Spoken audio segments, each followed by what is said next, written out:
नमस्कार मंडळी.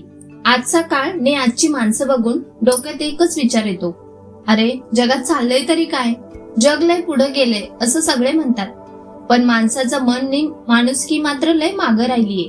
चला तर आज कलियुगातील अशी 21 कडू सत्य बघू, जे ऐकायला कडू लागतील पण आहे तर 100% खरी. नंबर 1. खिशातील पैशावरून सगळी किंमत. तुमच्या खिशात नोटांचा बंडल असला ना तर जग तुम्हाला साहेब म्हणणार, नि जर हात रिकामे असले तर गल्लीतली कुत्री पण हुंगायला येत नाहीत. आता माणसाच्या गुन्ह्यांपेक्षा त्याच्या बँक बॅलन्सला मान आहे. 2. नात्यात मायेपेक्षा स्वार्थ जास्त. काम असलं की लोक भावा करत माग माग पळतात. काम भागलं नि काम फत्ते झालं की तू कोण नि मी कोण. नाती आता मनातून नाही तर गरज बघून जोडली जातात. 3. दिखावा लय पण आतून सगळं रिकामं. लोकांपुढे दाखवायला लय गोड बोलणं, घरात चांगल्या गाड्या आणि महागडे कपडे, पण आतून मात्र मनाला शांती नाही. बाहेरून सगळं चकचकीत ना आतून सगळं पोकळी. 4. मोबाईलच्या काचेवरच अख्खं जग. एकाच घरात 4 जण बसल्यात पण कुणी कुणाशी बोलत नाही. सगळे आपापल्या मोबाईलच्या काचेवर बोट घासण्यात दंग आहेत. शेजारच्या माणसांपेक्षा स्क्रीनवरचा अनोळखी माणूस जवळचा वाटू लागलाय. नंबर 5. सत्याला थारा नाही, खोट्याला राजाश्रय. जो खरा बोलतो त्याच्या वाटेला एकटेपणाने त्रास येतो, नि जो गोड खोटं बोलून लोकांची मनं जिंकतो तो जगावर राज्य करतोय. 6. आई बापाची म्हातारपणाची अडचण. ज्या आई बापानं रक्ताचं पाणी करून लेकराला लहानाचं मोठं केलं, याच बापाला नि आईला सांभाळायला आज लेकराकडे वेळ उरला नाही. म्हातारपणी त्यांना वृद्धाश्रमाची वाट धरावी लागतीये. हे सगळ्यात मोठं पाप आहे. 7. शिक्षणाचा निव्वळ धंदा. आधी शिक्षण माणसाला शहाणं करायचं, आता शिक्षण म्हणजे फक्त मोठा धंदा नि कागदावरची डिग्री उरलीये. संस्कार नि माणुसकी शाळेच्या बाहेरच राहिली. नंबर 8. कपड्यावरून माणसाची इज्जत. तुम्ही किती सज्जन आहात याला कोणी विचारत नाही.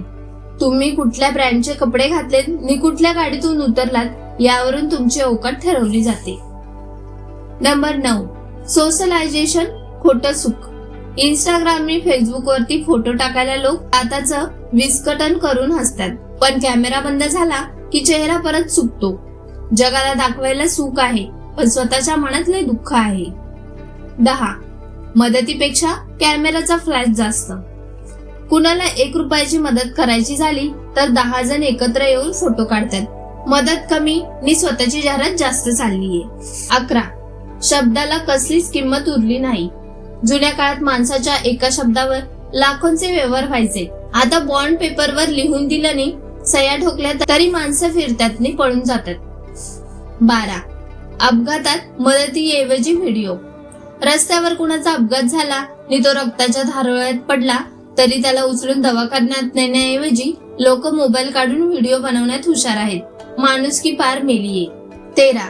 मानसिक ताण नि चिंता. आज प्रत्येक माणसाच्या चेहऱ्यावर हसू दिसतंय, पण आतून प्रत्येक जण कसल्या ना कसल्या विवंचनेत नि चिंतेत जळतोय. सुख शोधायला लोक पळतात पण सुख काही सापडेना. 14. तोंडावर गोड आणि पाठीमागे खड्डा. तूच माझा जीवलग असं तोंडावर म्हणणारे पाठीमागे तुमचीच बदनामी करायला नि खड्डा खणायला तयार बसलेत. आजच्या काळात मित्राच्या बुरख्यामागे शत्रू जास्त आहेत. 15. खाण्यात अन्नापेक्षा विष जास्त. आधीच्या काळात शेतात पिकलेलं कसदार नि ताजं अन्न मिळायचं. आता आपण जे खातोय त्यात अन्नापेक्षा रसायन नि आजारच जास्त पोटात चाललेत. 16. वेळ नाही हे सगळ्यात मोठं सोंग. माणसं म्हणतात भेटायला वेळच नाही. अरे ज्यांच्यासाठी वेळ काढायचाय त्यांच्यासाठी कसा बी निघतोय. वेळ नसतो असं नाही, तर समोरच्याची तुमची गरज संपलेली असती. नंबर 17. उपदेश पाजणारे लय. नंबर 17. उपदेश पाजळणारे लय, पाळणारे शून्य. दुसऱ्याला ज्ञान पाजायला नि उपदेश द्यायला सगळेच तयार आहेत, पण स्वतःच्या आयुष्यात मात्र त्या उपदेशाचा 1% पण कुणी वापरत नाही. 18. सचोटीने जगणाऱ्याला पावलोपावली त्रास. जो प्रामाणिकपणे कष्टाने जगायचा प्रयत्न करतो त्याला प्रत्येक वळणावर ठेच मारली जाते, नि जो भामटगिरी करतो त्याला सगळी दारं उघडी आहेत. 19. गरजा कमी पण हाव जास्त. 19 गरजा कमी पण हाव लय जास्त. माणसाची पोटं भरण्याची गरज लय लहान आहे, पण त्याची हावनी हावस कधीच संपत नाही. दुसऱ्याचं चांगलं बघून जळण्यात नि स्वतःकडचं घालून बसण्यात निम्म आयुष्य चालले. 20 लहानांचा आदर नि मोठ्यांचा मान गायब. घरात मोठ्या माणसांचा मान राखणं, लहानांना माया देणं आता दुर्मिळ होत चालले. अहंकारणी अरेरावी एवढी वाढली की कुणी कुणाचं ऐकायला तयार नाही. नंबर 21 मरण आल्यावर कौतुक. माणूस जिवंत असताना त्याला कुणी साधं विचारत पण नाही, तो भुकेने मरो की आजाराने. पण एकदा का तो मेला की त्याच्या नावाने भल्या भल्या पोस्टा, स्टेटस नि त्याचे गोडवे गात बसतात. शेवटचं सांगायचं तर कलियुगात जग बदलले, माणसं बदललीत, पण आपण जर स्वतःची माणुसकी निष्ठा जपली तर या कडू जगात सुद्धा आपण आपलं आयुष्य गोड करू शकतो. धन्यवाद.